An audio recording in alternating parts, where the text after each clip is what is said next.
¿Qué pasa, gente? Estamos aquí en un nuevo vídeo en el que vamos a hacer un nuevo reaccionando a un vídeo que vi de The Dogs, que es un documental de uno de los mayores asesinos en serie de la historia. Que este vídeo ya lo dirá Dieck, me imagino, pero este vídeo no es para glorificar ni mitificar a nadie ni nada, simplemente porque son temas que a mí me generan curiosidad el ver cómo funcionan las mentes de este tipo de personas y demás. Y qué son las motivaciones que los llevan a hacer las barbaridades y atrocidades que cometieron en vida. Y punto, no es por mitificar a nadie, sino por saber qué es lo que los motivaba a hacer pues las barbaridades que hicieron en vida. Mm, si es simplemente porque eran enfermos mentales y que no tenían derecho a estar en libertad simplemente, o es que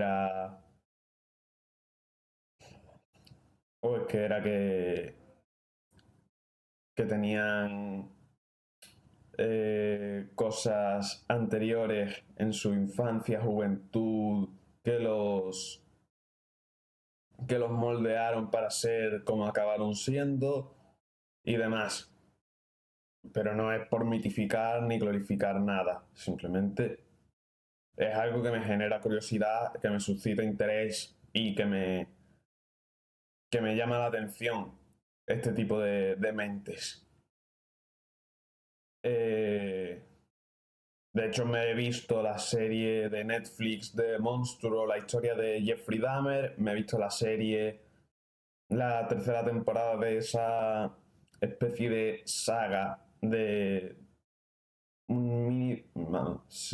serie documentales que están haciendo en Netflix, que la han hecho de Jeffrey Dahmer, los hermanos Menéndez y Ed Gein.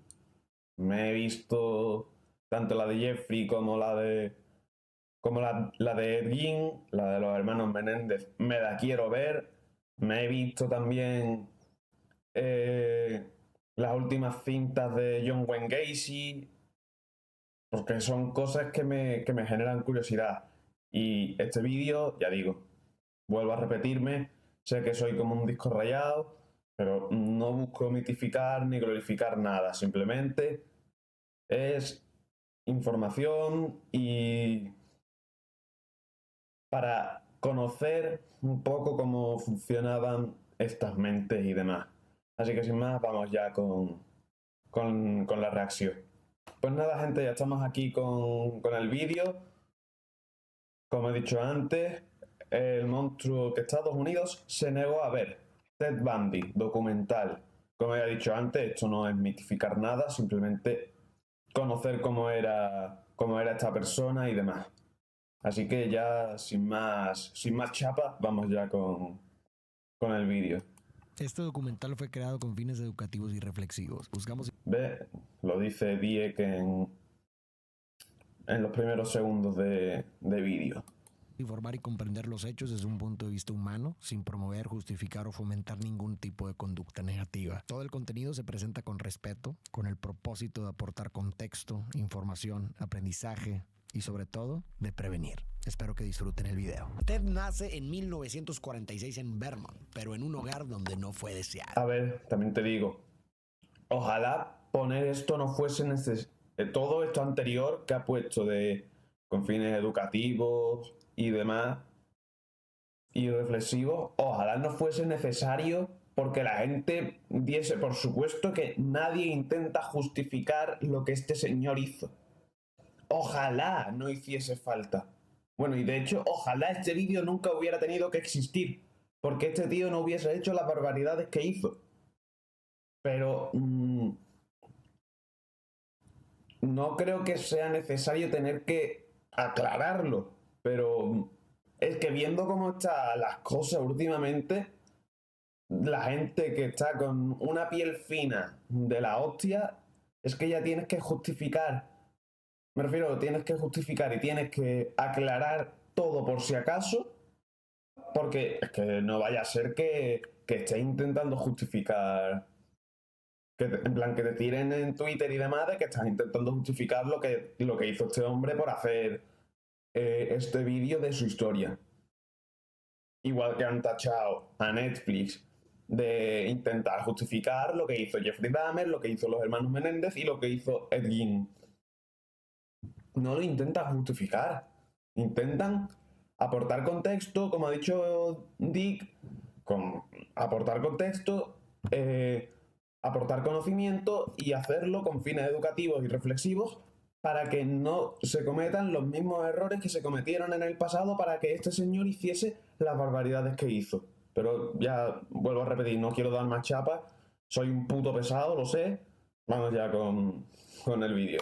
Es por esto que su madre lo intenta dejar a Ted en un refugio, pero su padre la obliga a cuidarlo. El problema es que las cosas en casa tampoco son buenas. El abuelo de Ted es violento con todos, lo que ocasiona que Ted desarrolle dificultades para hablar. Poco después, Louise, su madre, se muda con su hijo a Washington, donde conoce a Johnny Bundy, un cocinero que se casa con ella y le da su apellido a Ted. Johnny intenta ser un buen padre y darle una vida normal, pero Ted no encaja. Desde niño muestra una inquietante necesidad de control. Asusta a otros niños, tortura animales y cava trampas con estacas ocultas con la intención de ver cómo alguien cae en ellas. Además, cuando es pequeño, la vida le da un duro golpe. Encuentra su certificado de nacimiento que revela que nadie sabe quién es su padre. Un descubrimiento que marca profundamente a Ted y despierta un resentimiento hacia su madre que lo acompañará toda la vida. En la preparatoria, Ted se obsesiona con la idea de ser presidente del consejo estudiantil, pero para este punto ya se había ganado una mala reputación, así que ni siquiera puede postularse. Para la universidad entra a una escuela local en Tacoma, pero luego se muda a Seattle. Para entonces, Ted ha aprendido a actuar mejor en situaciones sociales y gracias a eso conoce a su primera novia, Diane Edwards, una chica proveniente de una familia adinerada y sofisticada. En esta relación, Ted aprende cómo vive la alta sociedad, comienza a vestirse mejor, adquiere un gusto por la alta cocina y la música clásica, se vuelve una persona más carismática que antes y en la universidad aprende lo suficiente para considerarse una persona culta y elocuente. Pero para la desgracia de Ted, los problemas surgen rápido. Ted no puede mantener el nivel de vida de su novia adinerada y pronto abandona sus estudios, lo que hace que Diane lo vea como alguien sin rumbo y decida terminar la relación. Devastado, Ted se da de baja de la universidad y pasa un tiempo viajando por el país. Visita familiares, estudia brevemente en una universidad cerca de Nueva York y sobre todo intenta escapar del rechazo de Diane y de su propio sentimiento de fracaso. Con el tiempo, Bundy decide cambiar y superar su falta de rumbo, así que regresa a Seattle y se inscribe en psicología. En 1968, Ted entra a un bar en Seattle y conoce a Liz Klopfer, una secretaria recién llegada que sueña con empezar de nuevo y encontrar el amor. Él, atractivo y elegante, la invita a bailar y la química surge al instante. Esa noche, Liz bebe demasiado y le pide a Ted que la lleve a casa. Ahí le confiesa que tiene una hija de 3 años, pero a él no le importa, lo que la conmueve y lo invita a quedarse. Ted se comporta como todo un caballero y no intenta nada con la chica. Y de hecho se porta tan bien que a la mañana siguiente prepara el desayuno para ambas. Liz queda fascinada. Parece el hombre ideal. Por ahora. Con el tiempo, Ted y Liz consolidan su relación. Él termina psicología, empieza a estudiar leyes y se involucra en la política local. Gracias a eso, obtiene un puesto en una comisión que asesora a la policía sobre prevención del crimen. Irónicamente, en el área de delitos contra mujeres. Todo parece ir bien. Incluso se une a lo que acabó haciendo. O sea, se metió a defender lo que él acabó haciendo. Interesante. la iglesia mormona, pero eso es solo una fachada. En este punto de la historia, Ted vuelve a abandonar sus estudios para entregarse a su verdadera y oscura pasión, dando inicio a la etapa más perversa de su vida. Mi trabajo es fácil porque uso ClickUp. Así es como hago un seguimiento de todas mis tareas. A comienzos de 1974, mujeres del estado de Washington son atacadas o desaparecen sin dejar rastro. La policía no encuentra evidencia ni conexión clara entre los casos, solo que las víctimas se parecen. En esa época, el término asesino serial aún no existe, y algunos investigadores incluso creen que se trata de un culto satánico, pero nada de eso. En realidad, Ted lleva una doble vida. Para todos es un estudiante de leyes encantador, pero en secreto da rienda suelta a una oscuridad que ni él comprende. Un impulso que lo lleva a acabar con mujeres de formas crímenes terriblemente crueles. Su puesto en una comisión de prevención del crimen le permite conocer cómo operan los detectives y aprovechar que las comisarías no se comunican entre sí. Eso le permite fragmentar sus crímenes. Comete el ataque en un condado, elimina pruebas en otro y abandona el cuerpo en uno distinto. De modo que las autoridades no conectan los casos o tardan mucho en hacerlo. Además, las nuevas autopistas interestatales le facilitan desplazarse rápido desde zonas urbanas hacia áreas remotas donde entierra los restos. Mientras tanto, Ted mantiene su relación con Liz, quien está profundamente enamorada de él, aunque no lo conozca realmente. Ella y su hija Molly se sienten demasiado afortunadas de tenerlo en sus vidas, pues Ted es cariñoso, atento y muy carismático y lindo con ellas. Y si bien Liz en ocasiones nota algunas actitudes extrañas en él, no hace preguntas porque le da mucho miedo perderlo. Por eso Ted continúa eliminando en todo el estado de Washington y Oregon. ¿Pero por qué? ¿Por qué alguien sería capaz de hacer esto? No solo hacerlo, sino disfrutarlo. Para buscar respuestas hay que mirar su... ¿Por qué tendría alguna enfermedad mental de, yo qué sé, una psicopatía, una esquizofrenia, una disociación de la personalidad? O sea, un trastorno límite de la personalidad o alguna movida de esas. Seguramente. mente, pero también dónde nació esa mente. Porque debe haber algo en su estructura que lo hace diferente. Bueno, y su pasado de literalmente no saber quién es, o sea, traumas del pasado no curados y que a lo mejor también lo llegaron a motivar a hacer eso. Que ya digo, no es justificarlo, es intentar comprender por qué hacía las cosas que hacía. No es justificar, decir, no, lo hacía porque estaba mal del coco. No, tú no tendría que haber sido condenado a lo que lo condenasen, que no lo sé.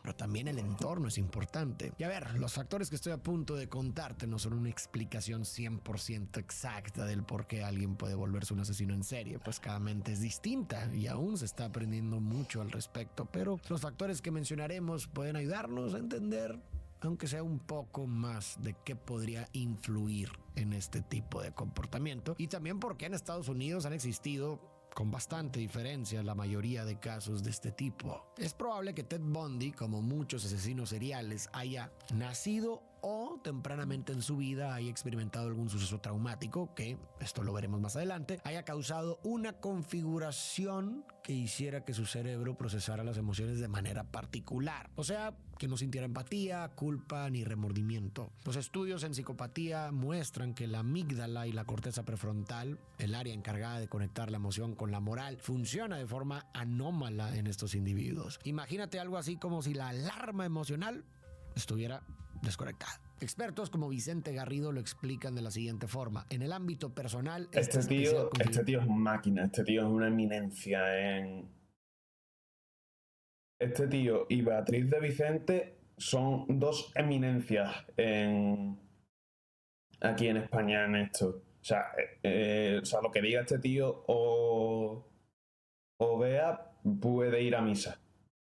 La versión de la personalidad se traduce en rasgos de narcisismo extremo, facilidad para manipular y una necesidad constante de control. En lo social son incapaces de tener empatía y eso es importante porque esta función social de estas emociones, como la culpa o la empatía, son mecanismos que aseguran que cuidemos y preservemos los vínculos humanos. Cuando ese sistema falla, el ser humano pierde el sentido del otro y los vínculos suelen ser grandes fuentes de gratificación en nuestras vidas. Así que este tipo de personas, al ser incapaces de sentir esto, buscarían otros estímulos que les generaran esa satisfacción que su cerebro no puede producir como la mayoría de las demás personas. Y muchos lo encontrarían en la sensación de poder, en la dominación, en el control, en el dolor ajeno como fuente de placer. De niño, Bundy ya mostraba signos de esa búsqueda. Recordemos que maltrataba animales, quizás porque descubrió que podía ejercer control sin consecuencias y probablemente tras ir repitiendo esta actividad una y otra vez se necesitaba más y más para obtener más placer. Como toda adicción llega un punto donde el estímulo se vuelve insuficiente. Como con las drogas.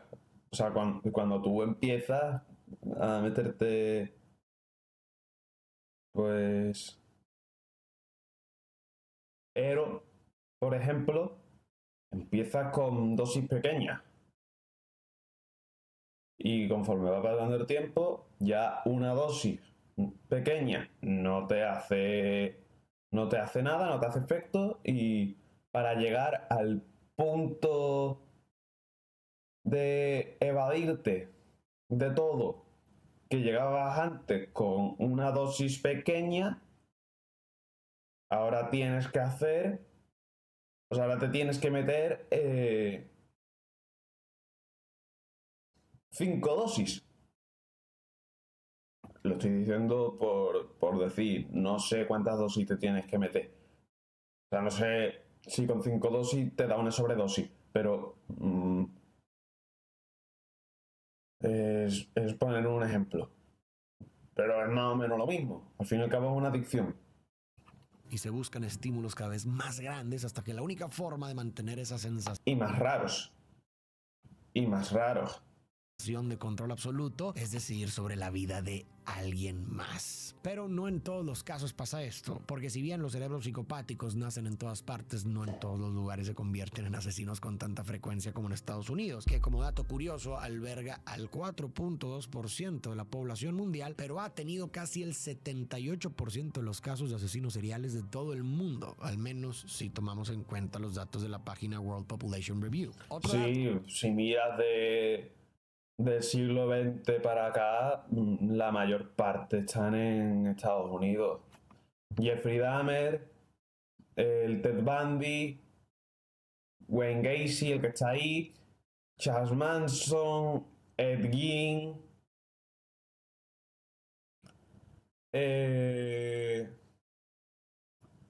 joder, ¿cómo se llamaba este tío? No me acuerdo del nombre, joder. Que era uno que parecía un señor mayor que tú dirías, este tío no hace en la vida. Y era un monstruo. Que salió en el podcast de Jordi Wild con Bea, tío. Joder, no me acuerdo. No me acuerdo del nombre. Pero sí, sí, sí. La gran mayoría son de Estados Unidos. Tú miras del siglo XX para acá y la gran mayoría son de Estados Unidos. Hay un par que son de Latinoamérica, como sería el caso de Garavito, sería el caso de alguno más por ahí suelto. En Europa estaba Chikatilo. En Rusia. Pero la gran mayoría son en Estados Unidos. ¿Por qué? A ver, me lo puedo imaginar. Me lo puedo imaginar por la libertad que hay en Estados Unidos a la hora de hacer cosas y que no tengan consecuencias. Y la libertad que hay a la hora de tener armas y demás.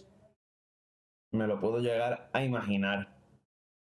Pero claro, el motivo de por qué en Estados Unidos hay más que en el resto del mundo. Lo importante es que la mayoría de los casos se dieron entre 1960 y 1980. También, Entonces, la gran mayoría fueron en esas épocas, salvo Ed Gein, que fue en los 50. Salvo Ed Gein, que fue en los 50, la gran mayoría fueron entre 1960 y más que 1980, 1900. Porque a Dahmer lo pillan en el 91 y lo matan en el 94. Dahmer está 3 años en la cárcel nada más. Dahmer lo trincan en el 94. O sea, lo matan en el 94 y lo trincan en el 91. Creo recordar. Que lo dijeron en la serie de Dahmer, que me la vi hace poco otra vez. Y creo recordar que sí, que lo trincan en el 91. Creo. Ya digo, no me hagáis mucho caso, pero creo que sí, creo que lo trincan en el 91. Así que más bien entre el 60 y los 90. En esa treintena de años. Más que en la veintena que ha dicho Diek.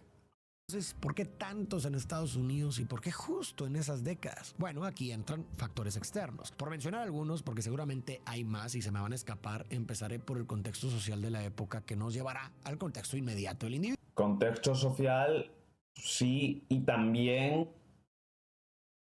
¿Quién? O sea, me refiero... contexto social de la época y también que los padres de esta gente, muy seguramente, por ejemplo, Dahmer nace en el 60. Su padre muy seguramente viviría la Segunda Guerra Mundial. Muy seguramente viviría la Segunda Guerra Mundial. Gacy. Gacy es del 40. Gacy es de los 40. Gacy vive, no conscientemente, pero vive la Segunda Guerra Mundial. Ed Gein vive plena y conscientemente la primera y la segunda, porque Ed Gein nace en 1906. O sea, vive plena y conscientemente la primera y la segunda, más todavía. O sea, el contexto social y quiénes eran sus padres, qué es lo que tuvieron que vivir, que muy seguramente serían unos traumados, o sea, con unos traumas de por vida, de posguerra, de la hostia seguramente. ¿Sabes? En plan... ¿qué digo? No es justificable porque mucha gente han tenido padres que hayan ido a la guerra, han tenido traumas de posguerra y no han hecho las barbaridades que hicieron. Pero el contexto social de la época y también lo que había pasado unos años antes, porque tampoco era o sea, tampoco era mucho después, eran 10, 15 años antes, y algunos literalmente es que vivieron esa época. Entonces, claro. Durante esos años, miles de veteranos iban y venían de las guerras de Corea y Vietnam. El detalle es que las consecuencias de la guerra para muchos hombres fue regresar con traumas, alcoholismo o consumo de sustancias, Exacto. Lo que llevaba a violencia y abuso infantil. Y la Segunda Guerra Mundial, no te olvides también, tronco. Tampoco te olvides de la Segunda Guerra Mundial, que muchos padres de esta gente vivirían la Segunda Guerra Mundial y algunos hasta irían. Y esto a trastornos de conducta en las nuevas generaciones. Los resultados de una investigación titulada Cuando la guerra llega a casa, el efecto del servicio de combate en la violencia doméstica, muestran que la asignación a combate aumenta sustancialmente la probabilidad de violencia doméstica y abuso infantil. Y otro tercer factor que podríamos tomar en cuenta es el papel de los medios de comunicación. No se puede decir que los medios crearan a los asesinos, pero es posible que hayan contribuido a darles un lenguaje y una identidad pública. Antes de la televisión y los periódicos de masas, este tipo de criminales existían, pero no eran figuras culturales. Aunque la mayoría no buscaban reconocimiento, la exposición mediática pudo haber creado un tipo de catálogo de comportamientos. Los informes policiales, las películas y los noticieros mostraban cómo operaban. Y es posible que esto haya permitido que algunos individuos... No me pongas a Dahmer en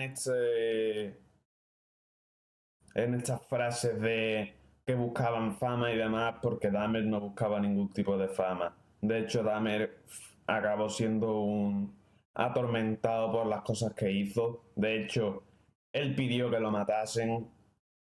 Ahí que no me pongas a Dahmer en estas cosas, porque puedes buscar sin ningún tipo de problema. Es muy fácil de encontrar el discurso que dio Dahmer en el juicio y demás, y entrevistas que ha dado Dahmer estando preso, y Dahmer no era alguien que buscase la fama, era alguien atormentado por lo que hizo y que en cierta manera se liberó cuando lo pillaron. Así que no me metas a Dahmer en esto, en esta frase concretamente de buscar fama y demás, ¿por qué no? No es el caso. Encontrarán modelos, una especie de efecto copycat, el fenómeno social que lleva a ciertos individuos a replicar o imitar conductas observadas y que se ha documentado en distintos contextos como los tiroteos o incluso las autoeliminaciones. En el caso de los asesinos seriales, este fenómeno se refiere a cómo algunas personas, particularmente aquellas con predisposiciones psicopáticas y entornos violentos, imitaban el modus operandi, las características o la estructura de crímenes que ya habían sido ampliamente difundidos por los medios. La Oxford Research Encyclopedia of Criminology explica que la repetición y el detalle con que los medios relataban ciertos crímenes podían haber facilitado la imitación de patrones de violencia. No necesariamente por fama, pero sí para poder ejercer su fantasía violenta, copiando o adaptando un patrón que ya se había demostrado que era posible. Entonces, con estos factores sumados a muchos más que seguramente... Ahí vale que me metas a Dahmer, pero en buscar fama no me lo puedes meter. A Dahmer en buscar fama no me lo puedes meter, ¿por qué no? Porque no es el caso. Dahmer no la buscaba ni la quería. Creo yo, por entrevistas que ha dado y demás, Dahmer ni buscaba ni quería esa fama. Él quería que lo matasen cuando lo pillaron. Quería que lo matasen, que no lo metiesen preso, que le hiciesen la inyección letal, que lo que fuese, pero que lo matasen. Se me han escapado, podemos imaginar una tormenta perfecta. Una mente con predisposición psicopática, una infancia marcada por el trauma y una tormenta mediática que al dar visibilidad constante a estos crímenes mostraba a quienes ya fantaseaban con la violencia una especie de guía de cómo hacerlo, además de demostrarles que era posible llevarlo a cabo sin ser atrapados. Estos factores, aunque insisto, no explican por sí solos el fenómeno, podrían ayudar a entender por qué en un país como Estados Unidos se dio un auge tan pronunciado de asesinos seriales en ciertas décadas. Pero claro, es importante subrayar que todo esto son hipótesis y no verdades. La psicología humana, el contexto social y la historia mediática interactúan de maneras tan complejas que hoy por hoy no se sabe Sí, pero puede llegar a tener sentido y puede ser en cierta manera cierto que actuaban así por... Que ya digo, no es justificarlo. Lo he dicho ya 20 millones de veces en lo que va de vídeo. Pero no es por justificarlo, es que simplemente eran gente con problemas mentales a los que se le sumaron los problemas mentales de traumas de posguerra que tenían sus padres, o que en el caso, por ejemplo, de Ed Gein, que tenía a lo mejor él mismo. Se acierta cuáles fueron las causas de este auge. El 17 de abril de 1974, Ted aplica una nueva táctica para bajar la guardia de sus víctimas antes de atacar. Se pone un yeso falso en el brazo y convence a una chica llamada Susan Rancourt, otra estudiante universitaria, de ayudarlo a subir algo. Esto sale en la serie de Ed Gein. No este ejemplo concreto, pero sí que va con pie vendado, el brazo vendado y le pide ayuda a una tía para que le ayude a mover el coche o algo de eso y acaba haciendo las barbaridades que hizo. Pero sí, esto aparece... Algún caso similar a este aparece en el de esto de Ed Gein. Su Volkswagen Café. Después de esto, la chica desaparece para siempre. A diferencia de todas las demás desapariciones, esta vez hay testigos. Así la policía se entera de la táctica del yeso y obtiene una descripción de su auto. Estas dos son las primeras pistas que consiguen las autoridades y aunque son un buen comienzo, son insuficientes para atrapar a Ted. Los medios reportan un ambiente de miedo e inseguridad en las calles. Las casas cierran puertas con candado, la gente camina en grupos y el nivel de confianza baja en los estados de Washington y Oregon, sobre todo entre mujeres jóvenes. Otras 3 mujeres desaparecen sin rastro: Roberta Parks, Brenda Ball y Joy Georgian Hawkins. Alrededor de estos años, Ted conoce a una mujer llamada Carol Ann Boone, quien también trabaja con la Comisión de Prevención del Crimen, y empieza una relación secreta con ella al mismo tiempo que está con Liz. Ted sabe que hasta ahora la policía no tiene ni la más mínima sospecha, pero el 17 de junio de 1974 comete un error que lo delata. Asiste a un evento en el lago Sammamish, cerca de Seattle, para repetir su truco del brazo enyesado y atraer víctimas. Ese día desaparecen dos mujeres, Janice Ott y Dennis Naslund. Primero captura a Janice y 4 horas después vuelve por Dennis. Luego actúa con total normalidad, incluso llama a Liz para salir a comer hamburguesas. Pero esta vez deja demasiadas pistas. Varios testigos lo ven con el yeso y lo oyen presentarse como Ted. Un mes después hallan cuerpos en las montañas y gracias a esos testimonios la policía logra por fin crear un retrato hablado y comenzar la caza de un asesino. En este punto Liz empieza a sospechar que Ted no es quien aparenta ser. Encuentra entre sus cosas ropa interior femenina, un yeso, muletas y un cuchillo. Pero por miedo a perderlo, guarda silencio. No obstante, todo cambia cuando ve un cartel con su rostro en la calle. Para calmar su ansiedad, contacta a la policía y entrega una foto suya. No es la única en hacerlo. Muchas mujeres envían fotos de sus parejas, pero Ted coincide con varios detalles del sospechoso. Liz se tranquiliza cuando la testigo principal del lago Sammamish no lo reconoce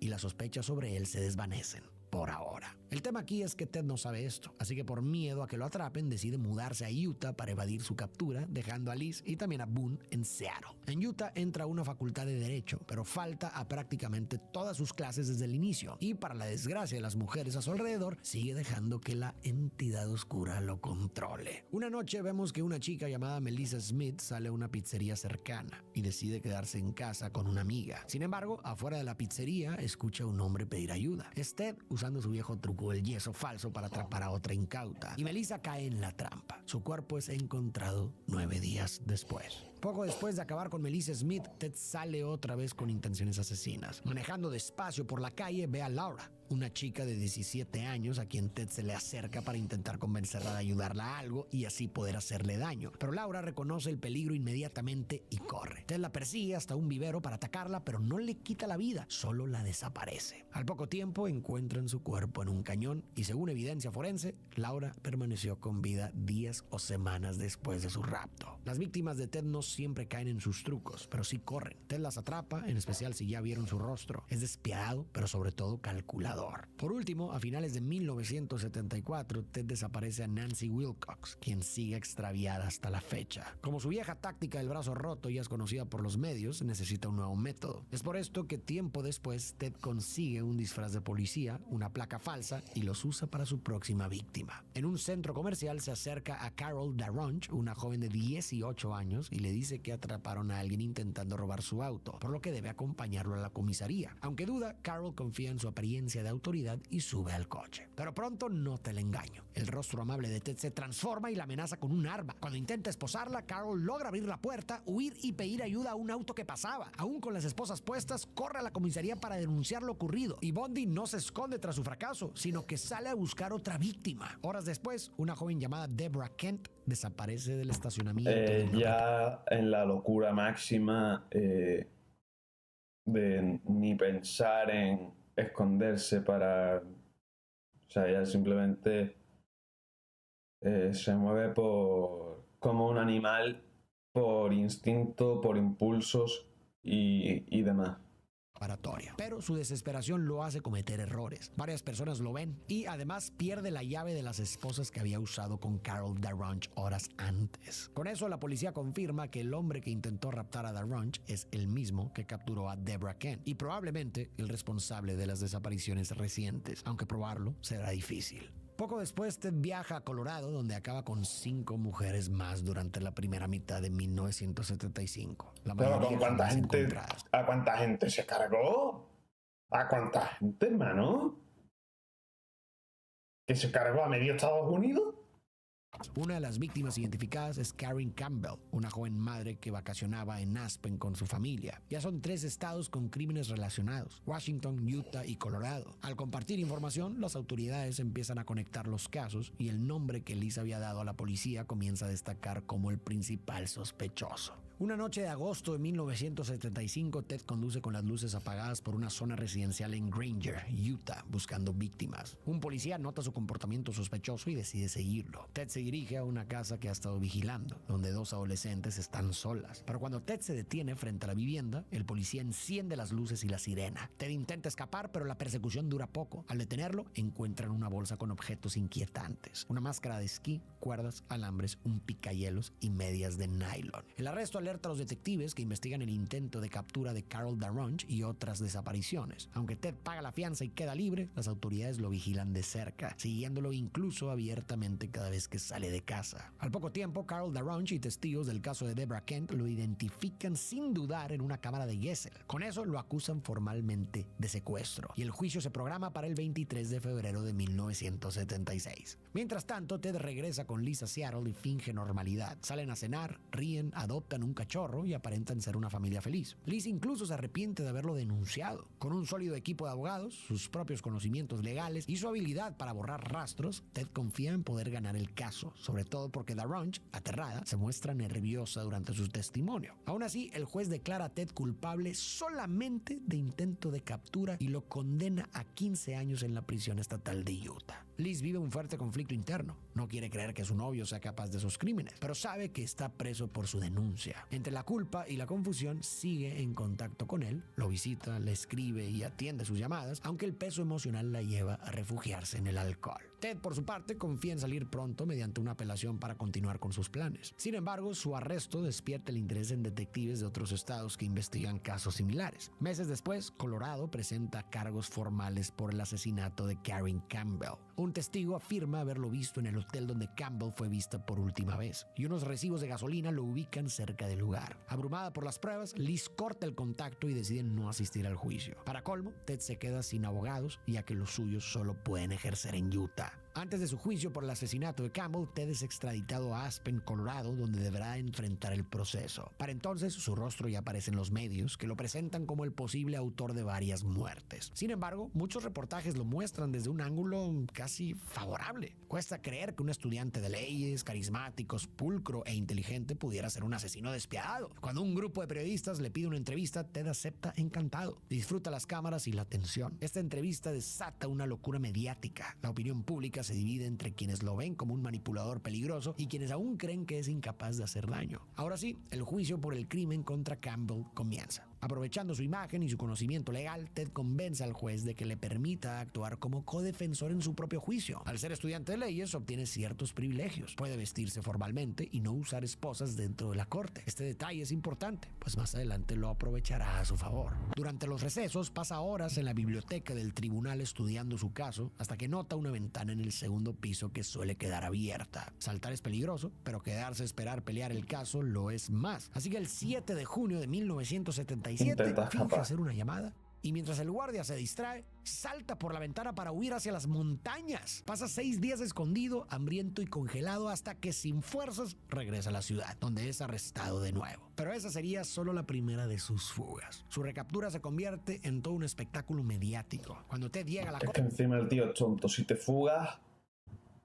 o sea, si te fugas es porque escondes algo que no quieres que se sepa. Es que el tío es tonto también. Si te fugas es porque no quieres que se sepa algo que escondes. Encima también el tío es muy tonto. Los pasillos están llenos de cámaras, luces y reporteros ansiosos por conseguir una foto o una declaración del presunto asesino más famoso del momento. Tras su arresto, recibe la visita de Liz. Ella solo viene a despedirse, así que por más que Ted ruega y suplica, Liz decide alejarse para poder reconstruir su vida y la de su hija, quien también lo quería. Sin embargo, poco después comienza a recibir visitas de Carol Ann Boone, su antigua amante de los días en Seattle, quien cree firmemente en su inocencia. Una de las cuestiones más llamativas del caso de Ted Bundy fue su relación con Liz y la familia que formó con ella. Hasta hoy en día a la gente le causa mucha intriga cómo un humano capaz de hacer actos tan atroces podría tener una esposa y una hija adoptiva y por fuera parecer un hombre bondadoso. Y esta intriga me parece que se puede englobar con la pregunta de ¿Ted realmente amaba a su familia? Bueno, como ya vimos, las mentes de psicópatas como Ted son físicamente incapaces de sentir de la misma forma esas emociones que nos vinculan profundamente. Pero antes de afirmar tajantemente que no pueden amar, vale aclarar algo importante. La psicopatía está en un espectro, tal como explica Natasha Tracy en Healthy Place. Cuanto más bajo se encuentra un psicópata en la escala, más probable es que desarrolle algún tipo de amor hacia personas como los miembros de su familia. Sin embargo, los psicópatas en el espectro más alto son mucho menos propensos a formar vínculos profundos con los demás. Entonces, si aplicamos esto a Bundy, vemos que parece probable que él estaba en el extremo más alto del espectro. Su carisma, su manipulación, su doble vida, su capacidad para cometer crímenes atroces durante años y mantener una fachada normal, parece que lo sitúan entre los psicópatas clásicos, o sea, los que están altos en el espectro. Por tanto, podemos concluir que Ted no amaba a su familia ni quería a sus amigos como tal, sino que solo representaba ese amor. Que lo fingía para parecer una persona normal y corriente y poder hacer las barbaridades que hacía sin que nadie sospechase, básicamente. Sabía qué palabras, gestos y actitudes usar porque había aprendido lo que se debía hacer, pero no Claro, lo y sentía. encima también el tío sabía de leyes, cual sabía encima también los vacíos legales y demás que había para que no lo pillasen, sabía cómo esconderse, porque estaba dentro de la ley y demás. Además que el tío también tenía tela. Con la intensidad que una persona empática siente. Lo que Ted sí podía hacer era desear, necesitar o poseer, pero su amor era meramente instrumental. En ese sentido, las personas como Ted no aman a las personas, aman lo que las personas hacen por ellos. A Bundy probablemente le reconfortaba el hecho de que alguien lo admiraba o lo necesitaba, y al mismo tiempo esas relaciones le servían para mantener su fachada de hombre normal y padre de familia con la que pasaba desapercibido y podía seguir con sus crímenes. En síntesis, Lo que he dicho no yo es que antes. todos los psicópatas son iguales, pero Bundy parece estar en el extremo donde amar como muchos lo entendemos ya no le era posible. Pero volviendo al caso, Ted sabe que la atención mediática y una nueva novia no lo salvará, por lo que idea un plan. Observando su celda, nota un espacio en el techo por donde pasan los cables de las luces conectando a los ductos de ventilación y se le ocurre una idea. Empieza a perder peso para caber en el hueco y poco a poco corta el metal alrededor de la lámpara con una cegueta, aprovechando los momentos en que los demás presos están en la ducha para ocultar el ruido. Cuando finalmente abre el paso, explora los ductos para aprender la ruta de escape. El 30 de diciembre de 1977, mientras gran parte del personal está de vacaciones, Ted pone su plan en marcha. Trepa por el techo, atraviesa los conductos y llega a la oficina de un guardia. Ahí se cambia de ropa y con total calma sale por la puerta principal de la cárcel consiguiendo su libertad. Desde su fuga, Ted viaja sin rumbo fijo. Toma un camión a Denver, luego un avión a Chicago, un tren a Michigan, roba un auto en Georgia y finalmente llega en tren a Tallahassee, Florida, el 8 de enero de 1978. Ahí renta un cuarto cerca de una universidad bajo un nombre falso. Sin poder conseguir trabajo por falta de identificación, sobrevive robando cosas pequeñas y usando tarjetas de crédito ajenas. Mientras tanto, Liz vive una pesadilla. La policía, desesperada por la segunda fuga de Ted, la interroga y hasta la amenaza con meterla a la cárcel si se está ocultando algo, aunque en realidad ella no sabe nada. Al principio parece que Ted intenta mantenerse bajo perfil y empezar de nuevo, pero pronto se hace evidente que no puede. La madrugada del 15 de enero, apenas una semana después de llegar a Florida, Ted se cuela en la casa de la hermandad Chi Omega, un lugar cerca de donde vive. Sube las escaleras y entra en los cuartos de las jóvenes dormidas, atacándolas brutalmente una por una. Por eso esta gente no pueden tener nunca libertad, tendrían que estar presos con una camisa de fuerza y sin ninguna posibilidad de movimiento ni de contacto con el exterior ni nada, porque esta gente no tienen reinserción en la sociedad ni tienen redención ninguna. Esta gente, si los sueltas, vuelven a las andadas. Esta gente no pueden salir. Es totalmente inviable. Es totalmente inviable, vaya. O sea, como salgan, ya digo, vuelven a las andadas. Ahí está a la vista. A la vista está. Es que yo qué sé. No hay reinserción ni salvación ninguna para esta gente. No hay reinserción en la sociedad alguna que valga para esta gente. Y ya lo dije lo mismo con la gente en el vídeo del CECOT, que os lo pondré por aquí o por aquí, no sé ahora mismo por dónde estará apareciendo. Pero no hay reinserción ninguna para esta gente. No existe. No existe ningún tipo de reinserción. En total, ataca a 4 mujeres en la casa Chi Omega, 2 quedan inconscientes y gravemente heridas, pero a las otras 2, cuyos nombres son Margaret Bowman y Lisa Levy, las estrangula con un garrote hecho de medias y hace cosas terribles con los cuerpos. Entre estos actos atroces, deja impresiones muy bien definidas de sus dientes en la piel de una de ellas, un hecho que será importante más adelante en el video. Una vez que termina, intenta huir, pero al salir, una de las compañeras de casa lo ve todavía con el arma homicida en la mano. La chica sube las escaleras y se topa con una escena de horror indescriptible. Todo ocurre en menos de 15 minutos. Pero Ted todavía no acaba. Tras escapar de la casa Chi Omega, Ted camina unas cuantas cuadras y se mete al departamento de otra chica llamada Cheryl Thomas, a la cual ataca brutalmente, fracturándole la mandíbula y el cráneo en 5 partes distintas. Esta chica sobrevive, pero no puede identificar a Ted. Esta noche se convierte en una de las más sanguinarias de la vida de Bundy. A la mañana siguiente, esta noticia escandaliza a la nación entera. La policía no sabe con seguridad de que el perpetrador es Ted, pero sí lo sospechan fuertemente por el hecho de que sigue prófugo de la ley y porque las chicas atacadas son su tipo de víctimas. Menos de un mes después, maneja hacia Lake City, en Florida, y captura a una niña de 12, posiblemente su víctima más joven. ¿Eres ingeniero aeroespacial, en telecomunicaciones, electrónico, industrial, mecánico, informático, incluso matemático o físico? Y muy probablemente la última, pues su captura de 12 años, tío. De 12 años. Joder.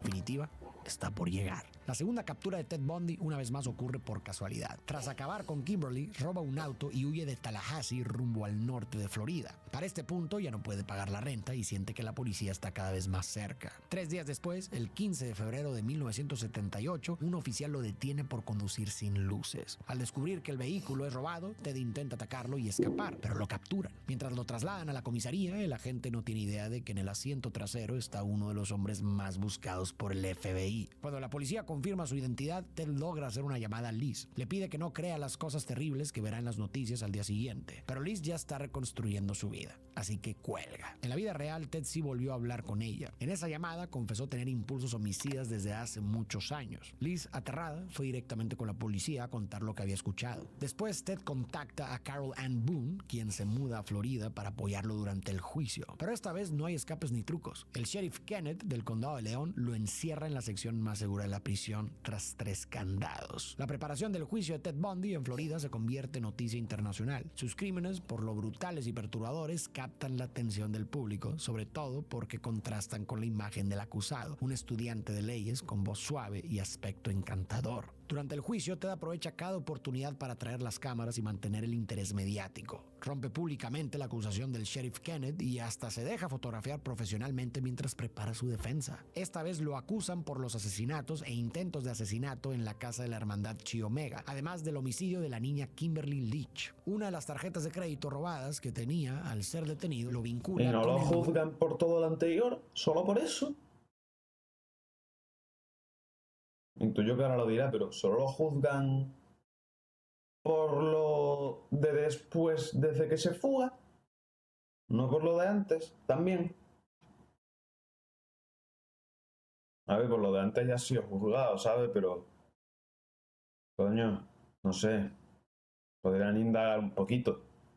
Y la hora de la desaparición de la menor. Sin embargo, la evidencia más importante aún falta: su dentadura. Si los fiscales logran demostrar que las marcas de mordida en una de las víctimas coinciden con sus dientes, no habrá forma de escapar de la condena. El problema es que Ted nunca cooperaría voluntariamente, y si se entera con anticipación, podría lastimarse el rostro para evitar la comparación. Por eso, una madrugada, el sheriff Katsaris lo saca de su celda, lo sube esposado a su auto y lo hace creer que lo llevará a un sitio remoto para eliminarlo, tal como Ted hacía con sus víctimas. Pero en realidad lo lleva a un hospital odontológico, donde los doctores le toman impresiones dentales. Y sí, coinciden perfectamente con las marcas en el cuerpo de una de las jóvenes asesinadas. Con esa prueba, el Estado busca la pena de muerte, aunque ofrece cadena perpetua si confiesa, ya que sus abogados convencen a los fiscales de que un juicio podría ser riesgoso por el enorme interés mediático que Ted genera. El juez Edward Coward declara que el proceso será el primer juicio televisado a nivel nacional en Estados Unidos. En teoría, aún podría formarse un jurado imparcial, pero en la práctica todos ya han oído hablar de Ted Bundy. Aunque sus abogados le aconsejan aceptar el trato, Ted se ofende.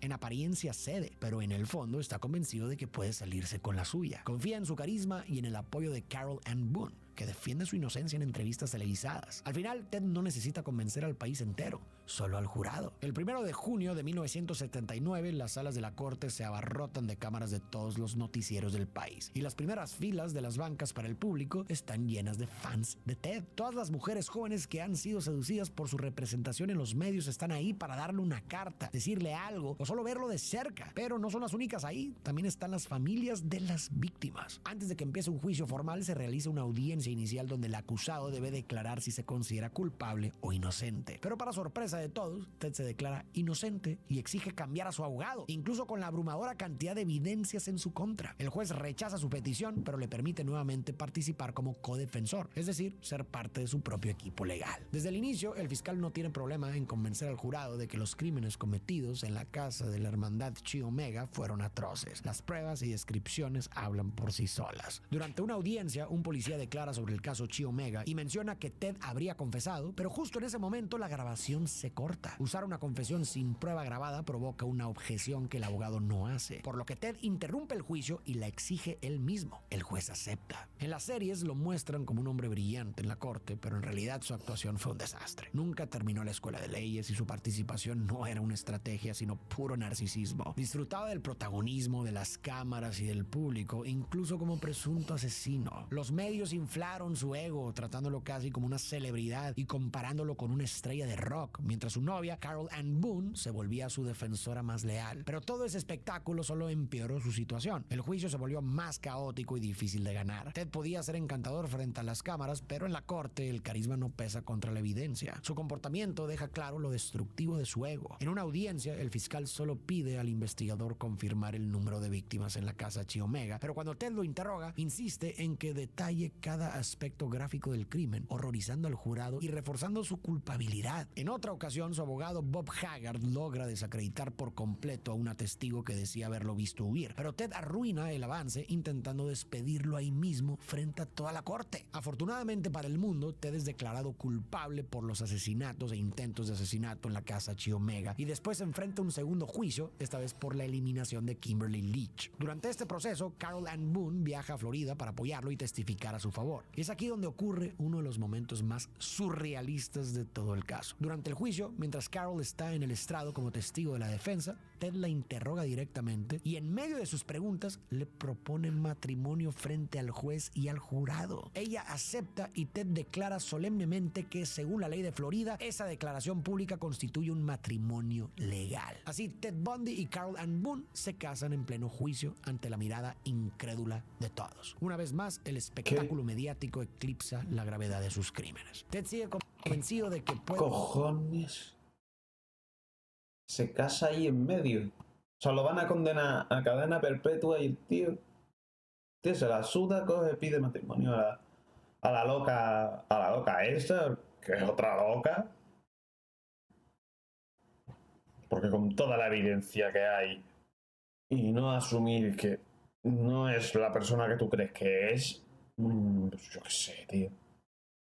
De manipular la opinión pública y ganarse al jurado con su encanto, pero lo único que logra es agrandar su caída. Tras un juicio lleno de errores, momentos absurdos y vergonzosos, llega la hora de que el jurado delibere. El 24 de julio de 1979, Ted Bundy es declarado culpable de todos los cargos. Su madre ruega clemencia ante el tribunal, pero el juez es firme. La sentencia es la pena de muerte. Y no solo una, sino 3 por los asesinatos cometidos en la casa Chi Omega y una tercera por el asesinato de la niña Kimberly Leach. Liz, al igual que gran parte del país, sigue el juicio por televisión. Pero para ella no es morbo, sino un tormento. Le duele ver cómo Ted disfruta la fama. Al oír los testimonios, Liz acepta que el hombre que amó fue culpable de tantas muertes. Lo único que las reconforta un poco es que ahora sí y de una vez por todas, este es el fin de Ted Bundy. Antes de cerrar el juicio, el juez le da unas últimas y tranquilas palabras a Ted. Eres un joven brillante. Habrías sido un buen abogado. Me habría encantado verte ejercer. Cuídate, muchacho. No tengo ningún resentimiento hacia ti. Quiero que sepas que, a pesar de todo, te deseo lo mejor. Y aunque en muchas dramatizaciones se ve un semblante conmovido a Ted, en la vida real no mostró gesto ni de conmoción ni de arrepentimiento. En su mirada solo hubo orgullo. Vamos, que el tío ahí su huevo con lo que hizo, ¿no? A ver. Qué guay. La ejecución de Ted se retrasa casi una década entre apelaciones y revisiones. Durante su encierro en Florida, colabora con el FBI aportando ideas claves para el perfil criminal moderno y ayudando a capturar a otros asesinos, lo que inspiró parcialmente al personaje de Hannibal Lecter. Mientras tanto, Carol Ann Boone mantiene su fe en él y tiene una hija, Rose, pero la relación se deteriora por las exigencias y manipulaciones de Ted. Aún así, permanece con él 6 años. Antes de su ejecución, Ted confiesa algunos crímenes sin asumir plena responsabilidad, lo que permite estimar el número real de víctimas. Boone, devastada, se divorcia poco después. Aún así, Ted continúa proclamando su inocencia y culpando a la pornografía de sus actos hasta el final. Sea como sea, la ejecución de Ted está programada. Carol Ann Boone no está en la sala ni se presenta en lo absoluto. Y el 24 de enero de 1989, una mujer jala la palanca de su silla eléctrica, poniéndole fin a la historia de uno de los psicópatas más carismáticos e inhumanos que este mundo haya tenido la desdicha de conocer. Y quiero resaltar estas últimas palabras que parecen una contradicción: carisma y atrocidad, una máscara encantadora para disfrazar intenciones perversas. Pero por muy linda que sea la máscara, no tiene que ser ese el factor determinante para elegir confiar o no. Y no solo hablo de relaciones uno a uno. El mal puede presentarse en diferentes formas a lo largo de nuestra vida. Líderes carismáticos que prometen el cielo, personas que saben exactamente qué decir para parecer inofensivas, o individuos que usan su encanto para obtener lo que quieren sin importarles lo que puedan quitarte en el proceso. Obviamente no todos son asesinos. Las probabilidades de que te topes con algún psicópata a lo largo de tu vida de hecho son bajas, pero sí hay quienes con la misma frialdad son capaces de aprovecharse, mentir o manipular si eso les sirve para obtener algo. Me parece que casos como el de Bundy en el fondo mostraron la vulnerabilidad de una sociedad que piensa erradamente que carisma y bondad son la misma cosa. Y ese punto me parece el más importante. El mal rara vez se presenta con el rostro de un monstruo. En el día a día casi siempre llega sonriendo. Por eso hay que estar atentos, observar más allá de las palabras bonitas y recordar que la confianza no se puede ganar solo con encanto, se tiene que ganar con hechos. Muy buen vídeo, muy buena reflexión. 1 millón de visitas en 2 días. Lo dicho, ojalá este tío no hubiese hecho lo que hizo, pero ya digo, esto no es a justificarle, sino para... Esto no es para justificarle, sino para intentar entender lo que lo motivó a hacer las cosas que hizo, y simplemente era probablemente un enfermo mental de un psicótico o algo de eso, un trastorno límite de la personalidad, alguna cosa de esa, alguna esquizofrenia, porque es que si no...